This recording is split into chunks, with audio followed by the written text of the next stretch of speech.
Selamat berjumpa kembali dengan kami, channel Film Legenda Nusantara. Dalam channel ini, kami akan menyajikan cerita-cerita legenda, cerita-cerita sejarah Nusantara, kejayaan Nusantara. Semoga kita semua akan menyadari bahwa negara kita, Nusantara, adalah negara yang sangat luar biasa.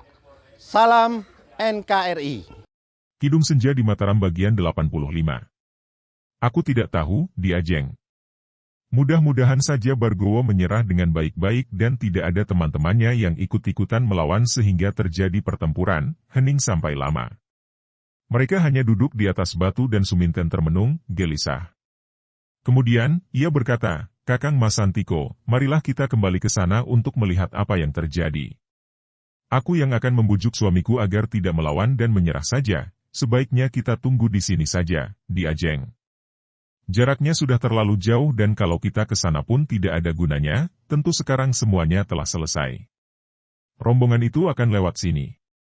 Suminten tidak dapat membantah lagi dan dengan hati tegang dan gelisah ia menanti di tempat itu, duduk di atas batu dan selalu memandang ke barat, ke arah dusun Ngampil. Bulan telah lenyap di telan bukit yang berada di barat sehingga cuaca menjadi gelap. Akan tetapi tidak lama, karena kurang 1 jam kemudian, mulai nampak cahaya kemerahan di ufuk timur, tanda bahwa sang raja siang mulai terbangun dari balik bukit di timur dan sudah lebih dahulu mengirim cahayanya yang kemerahan. Biarpun sejak ia menanti di situ sampai fajar menyingsing hanya beberapa jam saja, namun bagi Suminten yang menanti dengan hati cemas dan tegang, rasanya begitu lama seakan bertahun-tahun. Tiba-tiba ia bangkit berdiri dan Santiko juga ikut bangkit berdiri, memandang ke barat. Nampak serombongan penunggang kuda. Suminten berdiri dengan mata melotot tak pernah berkedip, berusaha untuk mencari suaminya di antara para penunggang kuda yang masih jauh itu, kedua tangannya terkepal dan jantungnya berdetak keras. Juga Santiko memandang dengan jantung berdebar. "Itulah mereka, pasukan Ponorogo," katanya lirih. Akhirnya rombongan berkuda itu tiba dekat. Jumlah mereka berkurang belasan orang, akan tetapi tidak nampak Bargowo di antara mereka, baik menunggang kuda sendiri atau sebagai tawanan. Suminten menyongsong mereka dengan muka pucat. "Di mana Kakang Mas Bargowo?" "Di mana suamiku?" tanyanya berulang-ulang. Rombongan itu tidak ada yang menjawab, akan tetapi seorang anak buah Santiko yang memimpin rombongan itu melapor kepada Santiko. "Kakang Mas Santiko, Bargowo mengamuk dan dibantu beberapa orang anggota Dayadirta sehingga terjadi pertempuran. Kami kehilangan 11 anak buah yang tewas, akan tetapi kami berhasil merobohkan semua pemberontak, juga Bargowo tewas. Kakang Mas Bargowo." Tiba-tiba Suminten menjerit dengan suara melengking, lalu ia lari cepat ke depan, ke arah barat, seolah hendak mengejar suaminya. "Dia Jeng Suminten?" Santiko yang tadinya mendengarkan laporan anak buahnya, menengok dan terkejut melihat Suminten telah berlari-lari itu. Dia lalu meloncat mengejar. Akan tetapi Suminten seperti kesetanan atau memperoleh kekuatan baru yang hebat. Larinya cepat sekali, tidak peduli betapa telapak kakinya berdarah tergores batu-batu tajam. "Suminten, tunggu!" Santiko telah mengejar dekat dan mengejar suara Santiko, Suminten menjerit-jerit. "Aku mau ikut suamiku." "Pergi kau, Santiko yang kejam. Pergi." Dan melihat jurang di sebelah kirinya, tiba-tiba Suminten meloncat, terjun ke bawah jurang. "Suminten!" Santiko meloncat dan menyambar dengan tangannya. Dia berhasil menyerengkeram ujung kain Suminten. Bret! Terdengar kain robek dan yang tinggal yang di tangan Santiko hanya sepotong kain robek sedangkan tubuh Suminten telah ditelan jurang yang menganga lebar dan dalam itu. Masih terdengar jeritan Suminten memanggil suaminya ketika tubuh itu meluncur ke bawah, lalu hening. "Suminten! Ah, Suminten!" Seperti orang gila Santiko lalu menuruni jurang itu, berpegang kepada batu-batu dan akar-akaran.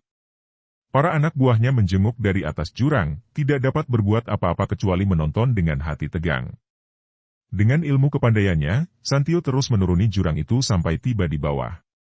Tidak nampak lagi oleh para anggotanya, akan tetapi para anggota pasukan itu mendengar raungan Santiko seperti raungan seekor harimau marah. Tak lama kemudian, anak buah pasukan itu melihat Santiko mendaki tebing jurang sambil memondong tubuh Suminten yang rambutnya terurai, baju dan kedua tangan Santiko berlepotan darah. Dia mendaki dengan muka pucat sekali, matanya liar dan tanpa mengeluarkan suara. Semua orang memandang dengan ngeri dan juga kasihan. Para anak buah Dayatirta yang meninggalkan perkumpulan bersama Santiko tahu bahwa Santiko mencinta Suminten yang telah menjadi istri Bargowo itu, maka kini mereka dapat merasakan betapa hancur hati Santiko melihat wanita yang dicintanya itu agaknya telah tewas di dasar jurang. Kini Santiko telah tiba di atas dan semua orang melihat betapa kepala Suminten yang rambutnya terurai lepas itu penuh darah yang mengalir sampai ke mukanya. Jelaslah bahwa wanita cantik itu tewas dengan kepala retak. Santiko meletakkan jenazah Suminten di atas tanah, kemudian dia membalik, menghapi 30 lebih anak buah pasukan yang memandang dengan iba kepadanya. Adimas Bargowo telah tewas, tanyanya dan suara itu terdengar datar dan dingin. Sudah, Kakang Mas Santiko, lapor seorang di antara mereka. Dia digdaya, bagaimana bisa tewas? Siapa yang dapat menewaskannya? Keris pusakaku berhasil menusuk lambungnya, kata seorang prajurit yang kumisnya tebal. Tombak pusaka ini berhasil menembus dadanya, kata pula orang kedua yang bermuka hitam.